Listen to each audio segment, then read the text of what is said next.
खबर गुजरात के दबोही शहर से है, जहां भक्तों ने 10 दिनों तक गणपति की मूर्ति स्थापित कर उन्हें भावभीनी विदाई दी। दबोही सुधारे मैदान में एक कृत्रिम झील में 130 छोटी बड़ी मूर्तियों का विसर्जन किया गया। वहीं दबोही में डीजे की धुन पर लोग झूम उठे और पिता को विदाई दी। वडोदरा जिले के डीएसपी सुशील अग्रवाल ने दबोही झील का दौरा किया। वहीं मौसम भी बहुत अच्छा रहा तो लोगों को विसर्जन करने में मजा आया। धीरे धीरे लोग झील पर आ रहे और विसर्जन शांतिपूर्वक हो रहा। आइए पूरी जानकारी के लिए चलते हैं हमारे संवाददाता लाल भाई भटियारा के पास।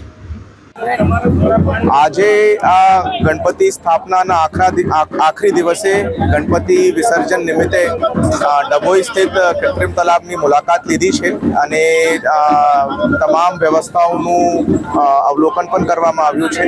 ખૂબ સારી રીતેથી લોકો આજે અહીંયા ગણપતિ બાપાને વિદાય આપી રહ્યા છે અને તંત્ર દ્વારા વ્યવસ્થાઓના ભાગરૂપે નગરપાલિકાના ઓફિસરશ્રી, પોલીસમાંથી ડીવાયએસપી શ્રી અને પીઆઈ શ્રી બધા હાજર છે અને બહુ વ્યવસ્થિત રીતેથી લોકો અહીંયા ગણપતિનું વિસર્જન કરી રહ્યા છે અને મોસમનું મિજાજ જોતા લોકોને ખૂબ મજા આવશે એવી રીતેની મને અપેક્ષા છે। જય હિન્દ, જય ભારત।